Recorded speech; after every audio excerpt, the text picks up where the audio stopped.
It's already recorded though. Okay. Yeah, I just what's up, y'all? This is Inside Neon that Speaks. You are tuned in to OneMicStand, where we just chop it up with your favorite people around the 757 and around the globe. I got a special guest in the building, somebody that's very funny in the 757 comedy scene. He does his thing at the Funny Bone at Kazi's. Buzz and Sweet Royale, Hot Dogs and Poetry. It's every first and third Friday. Great guy to know. I actually had a conversation with him about a month ago. I was like, man, I have to interview this guy, man. You're just so interesting, bro. So, man, I appreciate you coming through, man. Of course, man. I'm excited to be here. Blessing us, man, with your presence. This is Addison motherfucking Hall. Hello, everybody. In the building, man. Hello. Thank you for joining us. So, of course, we're in Sweet Royale, Hot Dogs and Poetry. I'm having the Philly dog. It's very good. I was going to ask you, man, what dog did you choose, man? So, last time I went with like the basic combo. Gotcha. I think it's got sauerkraut and mustard. Okay. I was like, oh wow, these are really good. Because you never know. You know what I mean? Like I've performed in places where it's like, oh, the food's good. It's like, is it? But no, they were great in this Philly dog because I wanted to get it last time, but I was like, I'll just go something straightforward because I was I couldn't wrap my head around what a Philly dog was going to be. But dude, it goes together surprisingly well. Shit is smacking, man. So, and that is our best seller. What did you like about the Philly, man? Like, what is it? What is it about the Philly that you get that hot dog taste, but it's also nice because it does taste like a Philly. And with the mustard on top, it's just an overall like you know what I mean? Like it's the perfect like the sit down have a beer kind of thing. Like I would love to have a beer with this. You know what I mean? Just like sit down. True. The onions and the meat's really good. That's another thing. Sometimes people like skimp on like the quality of the meat for a Philly. Gotcha. And that's really good. Like I had a Philly yesterday. Not as good as this. Crazy. And that place is has Philly in the name. I just always right. It's all good. We go. But it has Philly in the name, I'll say. Right on. Man, I definitely appreciate that, man. Hats off to the wife, man. She's an amazing chef. Mrs. is a talented one. Man, she is, bro. She is, man. Like she puts these concoctions together. I just get a taste of them all. You know what I'm saying? That's where I'm at, dude. My lady's one figuring everything out. I'm like, that sounds good. Let's do that. Yeah, man. That's what's up, man. So I really wanted to get you in, man, because your life as a whole to me was just the glimpses that I got, man. Yeah. You know what I'm saying? I didn't get a chance to read your biography or nothing, but I feel like soon. Right. It's coming, man. It's coming, right? So, but I felt like just a little bit that you told me, man, I was like, bro, like this dude is not just a comedian, you know what I'm saying? Like you're an all-around dope individual, bro. Thank so you. I was Really like, appreciate absolutely, man. I was like, yo, I just want to sit down and have a conversation with this guy, man, and like pick his brain, just see how did you get to this point? You know what I'm saying? And then, of course, where you're going from here, but like the influence that you had over your life. I remember listening to, I think it was the last stand-up that you did here. You were talking about your uncle, you know what I'm saying? Yeah. How he kind of influenced your life. Yeah. Shout out Uncle Brick. Absolutely, man. Do you mind talking about him a little bit? No, not at all. Like what was he like, man, growing up with him? So this is paint the picture for you guys. I come from rowdy white people, so like blue collar, working class people. Right on. And like his dad was a guy who worked for the phone company for like 50-something years, and this is a dude who like in his 60s, a younger compatriot, because he was telling the guys like, oh yeah, I can do 1,000 push-ups. And the guy didn't believe. Yeah, no, he knocked it out during their lunch break. Get the fuck out no, of dude, he did the Appalachian Trail in like his like late 60s. Oh fuck, man. This is for people who don't know. The Appalachian Trail goes from like Maine all the way down to Georgia.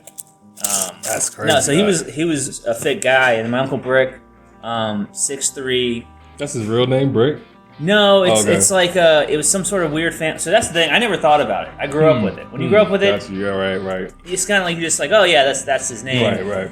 But Brick was like some sort of family nickname that like my grandfather had when he was a boy. And so like as he got older, he was like 6'3". It's a big old Pollock, and he started bodybuilding. He was like a weightlifter. Dude, I remember walking to his garage once. Because he lived, so it's funny. He did like the perfect skating by kind of thing where he knew a guy, rented the house from the guy, but he fixed up the garage, lived in the garage, and then rented the house to people.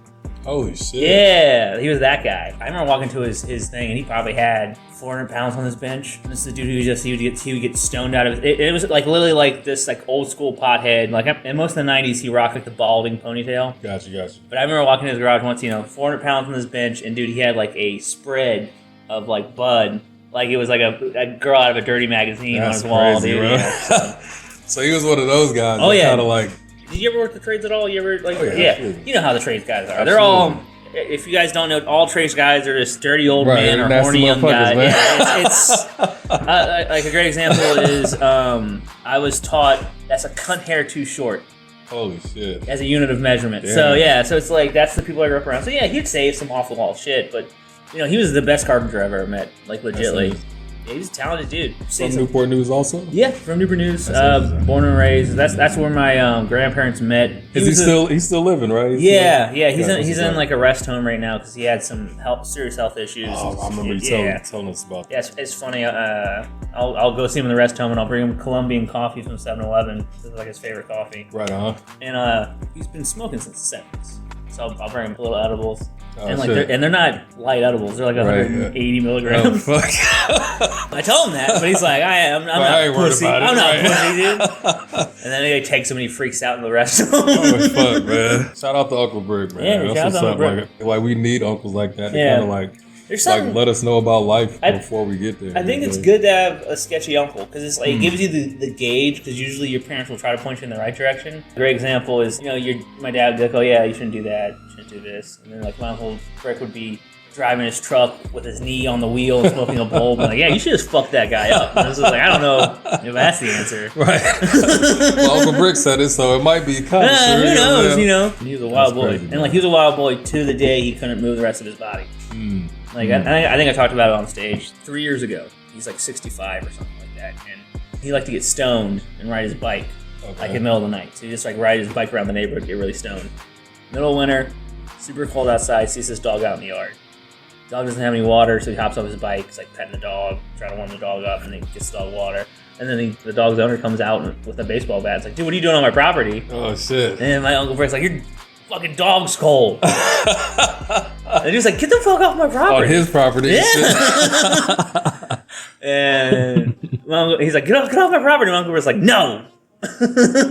And so the dude swung the baseball bat, ended up breaking my uncle's collarbone, and my uncle still was able to take the bat away from him and fuck the dude up. Fuck. Yeah, no, he was a serious dude, man. Yeah. You're talking about a guy who lifted weights every day and since like 73. So he's been, you know, he was a big dude. Yeah. How did growing up around that and in Newport News, how does that influence your comedy? Well, there's a very direct way, which is a lot of comics now. It's a lot of like nerdy upper class kids. It's funny being like a blue collar guy, coming from a blue collar background. You deal with people who come in from like an office job, air conditioning, and being like, I'm tired. Right. You know, and I've been humping shingles on like a roof at 90 degrees outside. So I've always been kind of the odd guy out in that way. Also, just being from Newport News and like, you know, growing up, going to a predominantly black church, you'd be surprised how many, So you know, like the old worship songs. Yeah, dude. Shit, that is crazy. You ever have that guy who'd run around the church? Absolutely. I used to joke, I was like, I wonder if he's wearing sneakers. You know what I mean? Like, shows up on Sunday. Or like the ladies who'd like, every week, one would have a nicer hat or a newer hat. Right, absolutely. There was this old lady, Miss Rose. That is funny, yo. Miss Rose or something like that. And I remember she had a little bird on her hat. Like an actual stuffed bird. Yeah, dude. That's like a thing. The women that sit in the front row, they have to have the best hat or clout in the church won't be as much. I always like the preacher's hype man. Remember how you have like 2 or 3 guys behind him? Right. And they just be like, amen. You know what I'm talking about? Yo, that is hilarious, man. Yo, so it's funny because my father was a pastor, man. So really? Absolutely. Right. So I grew up in the church, man, but I never got the white perspective on black church. It was funny because we were the odd ones out, but I always preferred that church because like there was a lot more community to it. So, like you go to like these super churches, you know, like not those shade, but it seems more like a mall. Absolutely. Yeah, we went to one where it felt like there was a lot of community. Like you knew everybody, and like once a month they would have like a community picnic thing. That was always cool. Would you say that black churches were more welcoming than the white church? Like they were? I don't wrap your arms around you. I don't think it was necessarily that. I just think it fit how my family was more. Does that make sense? Absolutely. Where my parents were more about the worship, and you know they really liked the. That was a big difference. Is the worship. Worship was way more involved in you know, like white church always just had like this, like they'd have like a band or a choir, or like this one they literally had I remember they had this dude who had like the soundproof barrier and he just had bongos. Like legitly. And here's the funniest part. The other white family, that was their dad. He was this heavy set white dude, and he'd be like beat red, just going on those bongos. Going in, yeah. So I think it was that, and I think it was I don't know. I feel like maybe our guy at that church was just better, but the messages were always more like along the lines of working class stuff. Whereas I stopped going to church when I was 15. Well, I was gonna say I haven't been to church in a minute, but there is there's a difference, a cultural man. difference. Right. There's a cultural difference, man. Like, and maybe we could get to that question next. Is there a difference between white and black comedy? There's definitely a difference. Okay. There's definitely and it's funny because when I started, this area, the 757, was like, well, that's where the racist comics are. But it was funny because our scene was more mixed. Gotcha, we would have Hispanic dudes, we'd have Asian dudes, we'd have black dudes, and we'd all go to each other's mic. Gotcha. And then like the other scene, I'm not throwing shade, but they were like, well, we're the progressive ones. We're the ones who are non-racist, stuff like that. But I would go to their white mics. All their white comics would be there, and a couple black comics. And then I go to their black mics. All white. It'd be just black dudes. It'd be black dudes and me. And it was funny was that pressure being the only black guy? It's funny. My buddy Monty talked to me about it, but he's like, I don't patronize people. I'm just me regardless. And I think that comes through. I will say that you're probably one of the, because to me you're funny regardless of race, but when I look at like I guess the separations of black and white, you're probably like the funniest white comic that I've seen, bro. I appreciate that. Thank you. Real shit, man. Like I remember the first time I watched it, I was like, man, like who is this guy, bro? Like where'd he come from? And I think a lot of that has to come with us with like connections to like working class, because like it's just a lot more overlap. Absolutely. That was the thing of like, I remember being at like an open mic with white dudes, and they're like all college educated. They're all come from a little bit of money. And like this lady sincerely said, "Have you ever been the only white person in a room?" This was like, yeah. To me, I found it so weird. And again, like I'm also, I guess I'm the odd man out. You know, I grew up in a black church. I predominantly dated black women into my current relationship. Yeah. Wow. My girlfriend thinks I just like Addison, bro. No, it's funny. I think my girlfriend jokes it's more the body type. Gotcha. So my girl's like, no, you just like the body type. It's like, maybe, I don't know. You know what I mean? Like, but it's there is a difference, and I think it also should be said that my comedy influences are like, I like Bernie Mac a lot, I like Richard Pryor, and then like Patrice O'Neal's my guy. So like Patrice O'Neal's the guy, man. Man, he was a legend, bro, for real. Definitely a legend. I don't know if that clicked with me because, you know, they would talk about not growing up with a lot of money, or talk about struggles, or talk about, you know, uncles in and out of jail, whatever it was. Whereas like when I would watch a white comic, it's just them talking about like a girl at college not liking them. It's like I don't get that. Is the setup different? Like is the preparation different when you go into a, like if you know you're going into a black room, is the preparation? The only thing I usually change is references. That's literally it. That's the thing. Like I literally have a joke about black church, and because it's true. Where it was like during worship, you know, the clap would start going.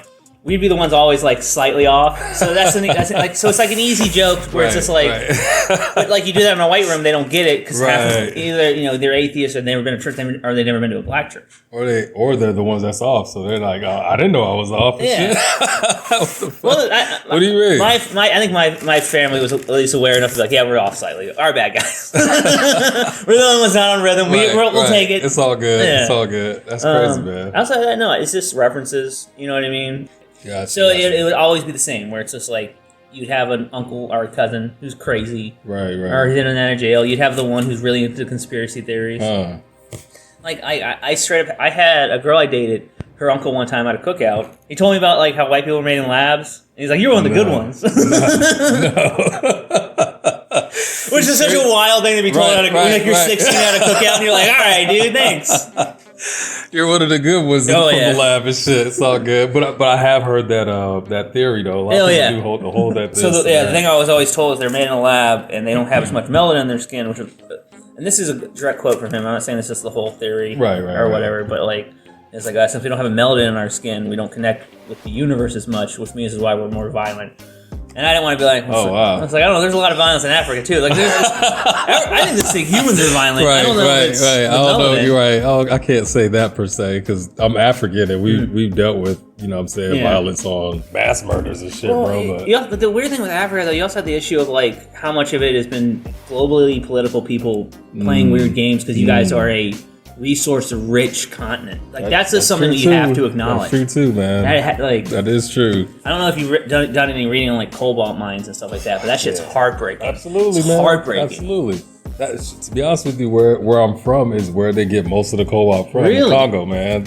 Shit, really? Yeah, dude. Bro. Yeah, so you know exactly what I'm Man, talking about. dog, Yeah. It's funny how similar that is to what happened to like the Appalachians and like the coal mines. That's funny. I was talking to a buddy of mine about this. We were talking about growing up and going to family cookout, stuff like that. And he's just like, yeah, dude, Mexicans just love to fight. And I was like, nah, dude, this is poor people. It's just poor people. Real shit. That's real shit, man. I don't know I think what the thing is where it's like a lack of income. I don't know if it's because if you come from lower income, your job is more likely to be dangerous. Where it's like you're working in a factory or you're working on a job site or you're truck or whatever it is. But so violence, there's a part of that adult who understands that you could be in a situation like being on a job site. I've walked in on like crackheads stealing equipment.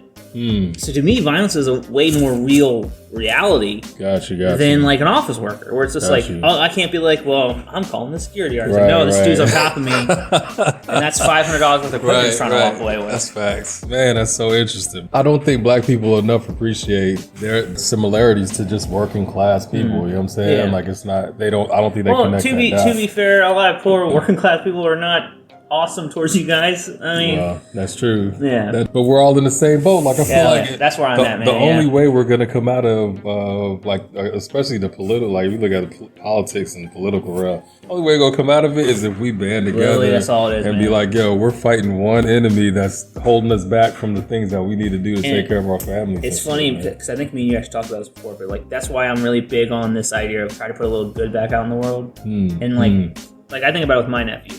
I don't want my nephew to have those moments where he's made to feel weak or small. Gotcha. Or like not listened to. Right. Because I literally think just by me being there and being kind to him and building him up can change his whole life path. I spent my 20s, getting in bar fights and fucking dudes up. Man. Yeah, and just being an angry person. And just from the childhood, or you feel like it stemmed from the childhood? I think it stemmed. I think a lot of it did, because it was the kind of thing where it's just like my older brother was better than me in every aspect. He was better looking. He was smarter. He was the better athlete. He was like a state level wrestler. He was like really good at wrestling. And the thing was, I was his sparring partner. So I have like memories of crying as he's choking me out. And being like, yeah, dude, lock it in. Wow. And I think my dad didn't know how to handle me because I was a weirdo. So that's the funny thing. When I was a young man, you go from like, well, fuck him for not understanding me to being like me trying to understand where my dad comes from, where it's just like my dad never had a positive male figure in his life. And he, like I can tell my dad loves me because he goes out of his way and tries. When did that happen? What age did that happen? Dude, so it's funny. This started happening over a slow process where it's like I've always been a big reader. I used to read like 100 books a year, and I started reading all these different books on psychology, like trying to unwind my headspace, trying to get right. And you just read all these things about people dealing with abuse, and then like I went down I was a drug addict for a while, and then I got sober, and that kept the reading going, and right. And eventually you reach this place where it's like I try to like examine where my dad came from. My dad is like the last year of baby boomers. His dad was a Vietnam vet who was incredibly violent, and he was someone who he was always smart and he was capable, and his older brother was a fuck up.